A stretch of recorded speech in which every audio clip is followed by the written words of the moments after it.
स्वागत है शौर्य भारत पे और मैं हूं आपके साथ अमित खत्री। आगामी 29 तारीख को प्रधानमंत्री नरेंद्र मोदी बिहार की पावन भूमि बिहार आ रहे हैं। ऐसे में राजनीतिक गलियारों में चर्चाएं तेज है, चूंकि चुनावी साल है और तमाम एनडीए के घटक दलों को साथ लेकर चलनी भी एक चुनौती है। इसी में लेकर आज हमारे बीच एनडीए के ही घटक दल में से लोजपा रामविलास पासवान के प्रखर वक्ता शशि जी हमारे बीच हैं। आइए उनसे बात करते हैं किस तरह की तैयारियां हैं माननीय मोदी जी को आगमन को लेकर, किस तरह से तैयारियां हैं सर 29 तारीख को। सर देखिए, बिहार की जनता और मैं लोजपा के तरफ से माननीय प्रधानमंत्री श्री नरेंद्र मोदी जी का तहे दिल से आभार व्यक्त करता हूं और शुक्रिया व्यक्त करता हूं। उनकी जो आगमन है और साथ साथ एयरपोर्ट का उद्घाटन करेंगे, बिहटा एयरपोर्ट का शिलान्यास करेंगे तथा बिहार के अंदर लगभग छोटी बड़ी 16 योजनाओं का जो उनको शिलान्यास करना है और जो सौगात देने आ रहे हैं, मैं कहीं न कहीं लोजपा की तरफ से, बिहार वासियों की तरफ से दिल से धन्यवाद करता हूं। चुनावी साल भी है, चुनावी साल में बिहार याद आ रहा है मोदी जी को, क्या कहेंगे? देखिए, ऐसी बात नहीं है। प्रधानमंत्री, श्रद्धेय प्रधानमंत्री जी बिहार को अपने दिल में रखते हैं।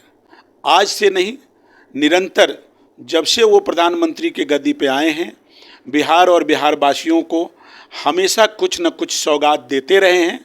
इसलिए इस साल चुनावी माहौल है, इसके चलते वो इस तरीके का सौगात दे रहे हैं। मैं ये नहीं मानता हूँ, बल्कि बिहार और बिहार के वासी उनके दिल में रहते हैं और हमेशा हम बिहारियों के लिए, वो उत्थान के लिए, बिहार के उत्थान के लिए, बिहार वासियों के उत्थान के लिए वो हमेशा सोचते रहे हैं। इसलिए हम बिहारवासी उन्हें हमेशा धन्यवाद दिए, हमेशा आभार व्यक्त किए हैं और अभी भी आभार व्यक्त कर रहे हैं। चिराग जी को लेकर कहा जाता है कि वो मोदी जी के हनुमान हैं, तो क्या लगता है सीटों का बंटवारा हो पाया है या फिर गठबंधन टूटने के कगार पर? हालिया के दिनों में कई बयानबाजियां भी देखने को मिली थी। हमारे नेता श्री चिराग पासवान जी एनडीए में मोदी जी के साथ जो उनका विश्वास है, वो निश्चित तौर पे हनुमान की तरह विश्वास है और किसी भी तरह की हम लोगों के बीच कोई टूट फूट की बात नहीं है। जो भी भ्रम फैला रहे हैं वो सब निराधार है, गलत है। हमारे नेता, श्रद्धेय नेता श्री चिराग पासवान जी पूर्ण बहुमत के साथ, पूर्ण मत के साथ, पूर्ण हृदय के साथ, तन मन के साथ मोदी जी के साथ हैं और रहेंगे। आप प्रखर वक्ता हैं और लोजपा रामविलास के बड़े नेता हैं, तो क्या लगता है इस बार के चुनाव में अपनी किस्मत को आजमाएंगे? क्या कहें, सीट अगर मिलती है तो चुनाव लड़ने की? देखिए, सबसे पहले मैं ये कहूँगा कि मैं लोजपा का एक सिपाही हूँ, मैं एक कार्यकर्ता हूँ। ये सब बातें हमारे शीर्ष नेता तय करेंगे। माननीय श्री चिराग पासवान जी की जो भी जिम्मेवारियां मुझे मिलेगी, मैं निश्चित तौर पे उसे निभाऊंगा। तो क्या लगता है सीटों का बंटवारा हो चुका है एनडीए में, किसको कितना सीटों मिलना है, किन सीटों पे रामविलास लोजपा लड़ने जा रही है?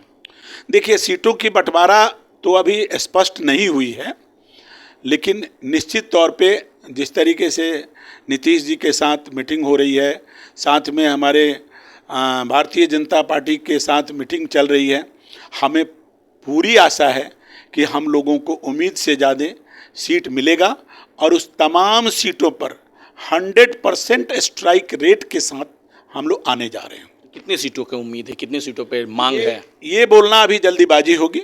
हमारे शीर्ष नेता उस पर काम कर रहे हैं, मिल रहे हैं।